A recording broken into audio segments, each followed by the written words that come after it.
क्या आपने कभी सोचा है कि आपको हमेशा रात में ही 3 से 4 के बीच में ही क्यों जीवन के सारे थॉट्स आ रहे हैं? क्यों आपको ऐसा लग रहा है कि रात में आपके साथ कुछ हो रहा है? क्यों आप अपनी खुद की ओरिजिन को रात के ही समय क्वेश्चन कर रहे हो? क्यों मूवीज में जो मेन कैरेक्टर होता है उसको होने का मोमेंट क्यों रात में ही आता है? क्यों? क्योंकि दिन में हम लोग बिजी रहते हैं, इसलिए। इसका कोई और रीजन है? तो आज हम लोग इसी बारे में बात करने वाले हैं। तो guys, welcome to one heart.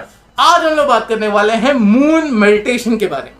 अब आप इसको मून ग्लैंसिंग कह लो, मून मैक्सिंग कह लो, चांद को ताकना कह लो, जो भी है सब एक ही चीज है। तो चांद का हम लोग की लाइफ में बहुत ही इंपॉर्टेंट रोल है, और सिर्फ लाइफ में ही नहीं, हिस्ट्री में ऑल ओवर द ग्लोब चांद के बारे में, मून मेडिटेशन के बारे में बहुत बातें होती हैं। हम लोग अपने ही देश से शुरू करते हैं।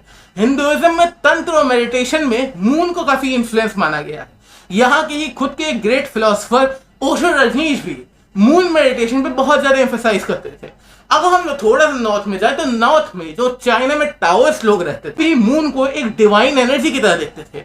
चाइना के टाओइस्ट ये मानते थे कि जैसे मून समुद्र की लहरों को कंट्रोल करता है, वैसे ही मून हम लोग की बॉडी, क्योंकि हम लोग 70% पानी से बने हैं, और वाटर का एक कनेक्शन है। All three of them have a very pure connection, और मून की एनर्जी इन्फ्लुएंस कर सकती है हम लोग के बॉडी को। अगर हम लोग यूरोपियन पेगन्स की बात करें जो अब एग्जिस्ट नहीं करते, वो भी मून को सबकॉन्शियस फीमेल एनर्जी और एस्ट्रल रेलम से कनेक्ट करते थे। उनका मानना था कि moon subconscious pure divine energy और एस्ट्रल रेलम यानी 4D को दिखाता है। हम लोग अमेरिकन नेटिव्स की बात करें तो वहां पे भी मून मेडिटेशन का मेंशन है। ठीक है, तो देखो गाइस, इस वीडियो में जो भी बात कर रहा हूं वो मेरा ओपिनियन है, बाकी आप खुद से फिगर आउट करो, किसी की बात में सुनो। ठीक है, खुद से जब तक आप फिगर आउट नहीं करोगे तो आपको पता नहीं चलेगा। देखो, ऑल ओवर द ग्लोब एक चीज कॉमन देखी गई है। हम लोग यूरोपियन पेगन्स को देखें, चाहे हम लोग ताओइस्ट को देखो, चाहे हम लोग अमेरिकन नेटिव्स को देखें, moon is considered as a feminine energy जो कि रिसेप्टिव है, उसको कॉन्क्वर नहीं किया जा सकता। ठीक है, अब मैं यहाँ मैस्कुलिन और फेमिनिन की बात में बात कर रहा हूं। मैं यहाँ औरत और आदमी के बारे में बात नहीं कर रहा हूं। ठीक है, मैं यहाँ वेसल के बारे में बात नहीं कर रहा हूं। मैं हम लोग का शरीर के बारे में बात नहीं कर रहा हूं कि आदमी औरत। ठीक है, मैं जेंडर के बारे में बात नहीं कर रहा हूं। ये आपको समझना बहुत इंपॉर्टेंट है। Every living organism on this earth consist of both feminine and masculine divine energy. ठीक है, चाहे वो लड़का हो या लड़की, दो सारे जगहों पे हिस्ट्री में एक चीज कॉमन पाई गई कि मून को लोग फेमिनिन एनर्जी की तरह देख रहे हैं, और मून को हम लोग के हार्ट, सोल और स्पेशली सबकॉन्शियस माइंड से कनेक्ट किया जाता है। आपने कभी सोचा है कि रात में आप बैठे हो, अचानक से आपको अंदर से कोई फीलिंग आ जाती है कि यार मैं कर क्या रहा हूँ लाइफ में, I am following the right path? होता है ना, ऐसा होता है, आपके साथ होता है, सबके साथ होता है। मीम भी बनते हैं कि यार रात के 3 बजे मैं सोचने लग गया अपने जीवन के बारे में। तो क्या रात के 3 बजे रैंडमली आप सोचने लगे? क्यों आपको दिन में ऐसा ख्याल नहीं होता? तो ये माना जाता है कि because of the influence of the moon, full moon की राइट को, या अगर आप मून के इन्फ्लुएंस में हो, रेज आपके ऊपर पड़ रही हैं, तो you are getting influence by the moon, जो कि एक बढ़िया चीज है। You can find your own purpose. Okay, अब मैं बता देता हूं उसके बेनिफिट्स क्या है। मून मेडिटेशन के बेनिफिट्स में बता देता हूं। ठीक है, तो कौन पे जाएंगे, फिर इसके बाद हम लोग जाएंगे मून मेडिटेशन करते क्यों हैं, फिर सब करते कैसे हैं मून मेडिटेशन। ठीक है, तो मून मेडिटेशन के बेनिफिट्स क्या है? मून मेडिटेशन को जब करोगे तो you will feel light, you will feel कि आपके ऊपर से कोई बर्डन हट गया जो आप समझ नहीं पाए। आपको मतलब ग्रेटर क्लैरिटी के साथ आप दुनिया को देख पाओगे। ठीक है, आपको खुद का पर्पस फाइंड करने में इजीली होगा। और अगर आप एस्ट्रल प्रोजेक्शन या ओबीई करते हो, आउट ऑफ बॉडी एक्सपीरियंस, उसमें भी आपको हेल्प मिलेगी।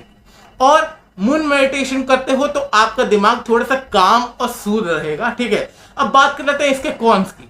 If you are more emotional being, तो जब आप मून मेडिटेशन करोगे तो हो सकता है आपके इमोशन कंट्रोल में रहने की जगह और प्रेस करने लग जाए अपने आप को। क्यों? क्योंकि moon is the feminine energy.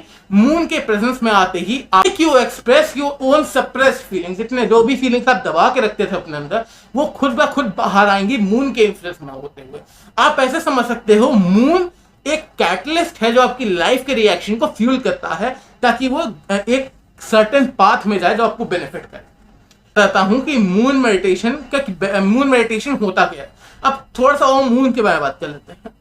Moon को एक चीज मैं बताता हूं, मून को कॉन्क्वर नहीं कर सकते। मून एक रिसेप्टिव बीइंग है। जैसे कि मून सन से रेज लेता है, सन की लाइट लेता है और खुद रिफ्लेक्ट करता है, वैसे ही आप मून को एकदम हार्डकोर टेंस फोकस से कॉन्कर नहीं कर सकता डूइंग मून मेडिटेशन। आपको फ्री रिसेप्टिव स्टेट में रहना है। आपके दिमाग में एक ख्याल होना चाहिए कि okay moon, I am ready. जो भी तुमने मेरे लिए लाइफ में अच्छी अच्छी चीजें रखी हैं उन्हें मेरे पास दो। I am grateful for my life etcetera. ठीक है, आपको एक तरीके से खुद को, अपने आप को उसके लिए खोलना है ताकि आप उसके इन्फ्लुएंस में आ सको।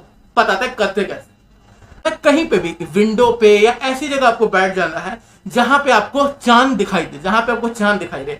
अगर चांद हाफ मून है या कोई भी टाइप का मून है तो कोई दिक्कत नहीं है, लेकिन अगर आप करना चाहो तो आप फुल मून पे भी कर सकते हो। हम लोग एक ग्रेट फिलोसोफर थे इंडिया में, ओशो भी मून मेडिटेशन पे काफी विश्वास करते थे। उनका कहना था कि पूर्णिमा से 1-2 हफ्ते पहले अगर तुम मून मेडिटेशन चालू करते हो तो पूर्णिमा के रात, तो बुद्ध पूर्णिमा के दिन तक तुम्हारे अंदर ग्रेटर क्लैरिटी पैदा हो सकती है। ठीक है, तो बस क्या करना है, तुमको रिसेप्टिव रहना है कि मतलब I am open to all the things which the divine energy of moon can offer me. ठीक है, मून को पेडेस्टलाइज मत कर देना, तुम एक नॉर्मल ग्रह की तरह देखो, which can help you if you look at it। Believe की बात है, ठीक है। If you believe moon will not help you, it will not. Okay, so वही सेम चीज आती है मैनिफेस्टेशन की। और एक और चीज, इसको करने के बाद तुरंत तुम होप मत रखना कि ये हो गया मेरे साथ, 1 महीने से कर रहा हूँ कुछ नहीं हुआ। लोग 6-6 साल तक मून मेडिटेशन करते हैं, उनके लाइफ में बहुत ही माइनर चेंजेस आते हैं, because at the end of the day you are the one who is suppose to take action, जो तुम अपनी लाइफ को खुद एक डेस्टिनी पे लेके जाएगा। Moon is just a source of energy, ताकि वो तुम्हें थोड़ी सी क्लैरिटी प्रोवाइड कर सके, ताकि तुम सही राह पे जा सको। ठीक है, अब बताते हैं करना कैसे है। ठीक है, देखो कहीं पे भी तुम बैठ जाओ, मून तुमको दिखना चाहिए खिड़की से, ऐसा कि तुम्हारे ऊपर रेस पड़े मून की, तुम मून को देख पाओ। अब तुमको बस क्या करना है, मून को घूरते रहना है, अपने बॉडी को पूरा रिलैक्स करना। जैसे तुम मैनिफेस्टेशन करते हो, जैसे तुम विजुअलाइजेशन करते हो ना, वैसे सेम चीज करना, बॉडी को पूरा रिलैक्स बॉडी, मून को बस देखे जा रहे हैं। तो माइंड में एक चीज चलना चाहिए कि okay moon, I am ready, okay whatever the universe have for me, I am open to the universe. मेरे दिमाग, मतलब तुम्हें ओपन रहना है, तुम्हें एक्सेप्टेंस का भाव आना चाहिए। तुम्हारा जो ईगो है उसको थोड़ी देर के लिए साइड में रखना पड़ेगा। और देखो बहुत सारे डिस्ट्रैक्शन होंगे, कुत्ता भौंकेगा, गाड़ी का हॉर्न पे करेगा, मच्छर होगा, बहुत सारी दिक्कत होंगी।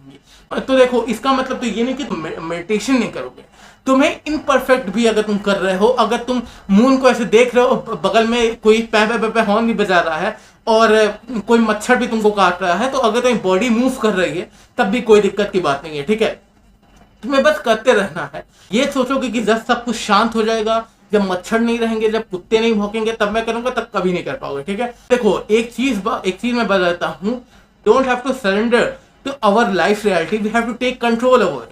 हम लोग के अंदर की जो आत्मा है, हमें उसे एक सर्टेन डायरेक्शन में पुश करना है, जो ताकि जो हम लोग चाहते हैं, जो हमारे गोल्स है, वो हमें मिल सके। तो हम लोग की एक एनर्जी को एक सर्टेन डायरेक्शन में हमें थोड़ा सा डायरेक्शन देनी है हम लोग के कॉन्शियस ब्रेन की हेल्प से, ताकि हम लोग जो मुझे चाहिए, मेरा सब कॉन्शियस और कॉन्शियस मेरे लिए ला सके। ठीक है, वो अब तुम्हें किसी और चीज पे रिलाई नहीं करना। ठीक है, तो बस यही था।